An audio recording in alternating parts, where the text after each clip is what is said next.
What's up, you guys? Thanks so much for clicking on the video. My name is Leah, and let's get into the drama. So this video might sound different. It also might look different. I'm using a new feature on the app that I normally use to edit and record my videos, so let me know what you think about it. I decided to make this quick video because I have a break right now, and I wanted to talk about it. So if you don't know, yesterday Twitter and TikTok was set ablaze after a content creator uploaded a 3-minute TikTok video of him basically letting the people know that a lady reached out to him who is alleging that her and Juan had a relationship during the 2020 pandemic, basically saying that he was cheating on Robin. Robin knew about it and didn't want it to get out. So he decided to upload this video. I'm going to play the video for you guys, and then I'm going to give you my thoughts. So let's go. This user, who will stay anonymous, reached out to me and basically let me know that she dated Juan for over a year during COVID. She sent me a screenshot of where she tagged her location just so that I knew that she was telling the truth. She did mention that Robin does know, but asked her to not make it public, obviously. She also shared the very last text message that he sent her, which was on January 26th of 2022. So just almost a year ago at this point. She did not respond, but she explains why she stopped talking to him. She also shared a hotel invoice, which I have taken out a lot of the personal information because it did have Juan's personal info. So I've taken that out, but everything else on here is pretty much a normal invoice. This is a real hotel in Maryland, and I believe she was going to send this to producers, but I think she just didn't want to get caught in the crossfire because obviously Robin knows about this and didn't want her to make it public. But it appears Juan allegedly was doing some weird things. Here's a close-up of the invoice. You can see Juan Dixon's name is on it. She also claimed that the reason why she stopped messing around with him was because he likes to, I guess, meet girls and, I guess, have his way with them, but then pass them off to his friends, which kind of sounds like ST to me a little bit. It's giving that vibe. She also said that one of the friends, who she did send me who this person was, came to her hotel room door when they, I guess, were going to take her back to the airport to fly back. And she says that the friend exposed himself and said that she needed to, fill in the blank. So that scared her, that turned her off. And so she went back home and she stopped all communication with him. But this is crazy. I'm still digging up some stuff, but I wanted to throw this out there because it does seem like things don't look. All right, y'all. So this is my opinion. I don't know how much I believe this, and the reason why I say this is because this past week for me, I've just been seeing a lot of blog pages, even news pages, putting out false information and not vetting the source. Now, I'm not saying that this blogger isn't a creditable source. I've never really seen him before, but it feels calculated. And the reason why I say it feels calculated is that it was just posted by People magazine that they got married, and then the day after they get married, all of a sudden this is out. Now, I'm not putting this past Juan, and I'm not saying that he could not be capable of doing this, because I know people are capable of doing the most egregious stuff, whether you are male or female or whatever you identify as. Humans are capable of doing out-of-pocket stuff. And we also know the reason why Juan and Robin got a divorce the first time was because of infidelity, as well as financial situations. That's why Robin put this infidelity clause in her actual prenup that they signed before they got married. Hopefully they did. But the reason why is, like I said, a lot of misinformation has been going out. There were 3 situations this week alone that made me be like, yeah, we got to start putting on our critical thinking hats when it comes to information being pumped out to us, especially when it's salacious. The first one was the trans activists or trans groups being against or having issue with the Aretha Franklin Natural Woman song. I saw it on several blog pages. I even saw it on several news sites. Then come to find out that the page that every news site and blog page is citing as being a trans activist and having an issue with the actual song wasn't even a trans rights page. It was an actual trolls page.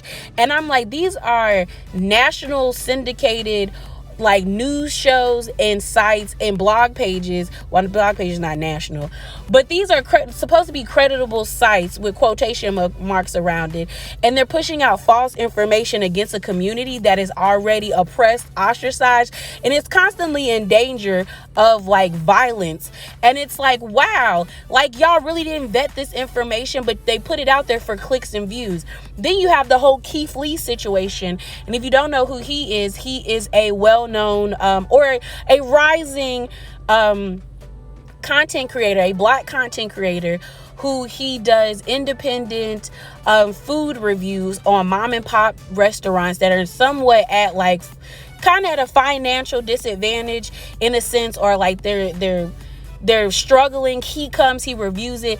People love his reviews. They find out that the food is delicious, and then they go to these restaurants, and then all of a sudden these people have an uptake and an increase in consumership. So it's like, wow, all of a sudden this lady puts out information 3 days ago that, and she was very vague about it, that a well-known food critic that is beloved by everybody is a thief and he stole my idea for a network. And everybody was like, oh my God, is it Keith? Is it Keith? In her comments, she wasn't directly saying Keith's name, but she was in her comments liking. And on TikTok, when you like people's comments, it said like by content creator or like by creator. She was liking everything that had his name in it, even comments of people disrespecting him and saying very derogatory things about him and his family. Then when Keith comes out with a video defending himself, all of a sudden she got to come out with a video talking about, I wasn't talking about you, so there was no need for this video. Ma'am, you got you got and you got caught. And it's frustrating because you want to believe women, especially Black women, and me as a Black woman, I normally all the time believe Black women until I have a reason not to, because I know oftentimes than not when we come out about being harmed or someone stealing from us or being pushed aside, people do not believe us. So for me to believe this lady and try to give her the benefit of the doubt, and as the story continues and you find out that she was basically lying and clout chasing, and then she just mad that she got in trouble because everybody been on her neck, it makes you be like, okay, I got to start really thinking about the information that I'm consuming and making sure that I'm thinking about it. Then you got that boy in LA, that well-known grifter that was in Inglewood, who pretty much broke into these people's homes while they were on vacation, changed the locks, y'all, forged documentations of like a lease or a renter's agreement, and pretty much was having housewarming parties for at these people's homes. Then the sad part about it is he was going to rent out the home to an unsuspecting college student who thought everything was on the up and up, and now she out of a home because that's not his home to give to nobody to rent. So it's like, I just been like, okay, this has happened too many times this week when it comes to stories across my page about people blatantly lying and everyone believing them, and then several hours or several days after that information is pushed out, it's not true. So when I saw the video by the content creator or the blogger who made the video on TikTok, I watched it like 3 times. And the first time I was shook. I was like, I know this man ain't embarrassed her like this. But then the second time and the third time I watched to listen to, like, watch to understand and listen to understand instead of to react, which I feel like that's what a lot of people did. And there was discrepancies in this story where I was like, I don't know. The first one is, if they had such a long relationship, why is there not more to this texting thread? Why do you just have a texting thread of this man waving hi? Like, I need a thread. If you're saying that you had like an intimate relationship with this man, I know y'all were texting. I know y'all have pictures. I know y'all have things. I know there was more to this relationship. Then you give us a picture of a receipt. Receipts can be forged. hotel receipt ain't really nothing because it's just a header and a footer, unless it has like signed by the person who works there or it is verified by the person who works there. But I'm like, that could be true. Like I said, I'm not putting it past him that he could have cheated on Robin, or that he is, or still, like, he has, or he still is doing it. But I was like, okay, I can get with that. Him, the blogger, saying that, oh, she pinned the like location to let me know she was like, it was real. Bruh. Saying that someone pinning their location that they're in the DMV area does nothing for me. I could pin that and you can change your pin location. So I was just like, yeah, that's not factual to me. It's just not. At the end of the video, I was like, this is where the territory for me, I said, this is where I feel like the blogger could be putting himself in tricky, like in hot water, because the young lady alleged that like Juan allegedly likes to like have his way with these women and then pass them off to his friends. The guy in the video says it sounds like ST, and I said, what the heck is ST? And then it dawned on me he was talking about trafficking, and I said, oh bro, I said, okay, you got to be careful right there.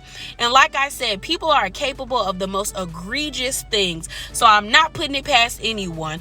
But with the situation, especially the legal situation Juan is in, with how serious that is, with that student suing the college and Juan being a part of this suing situation, to put out this information and then putting your opinion, it sounds like ST to me, to have like a little spin on it and make it salacious, could get you in a lot of trouble.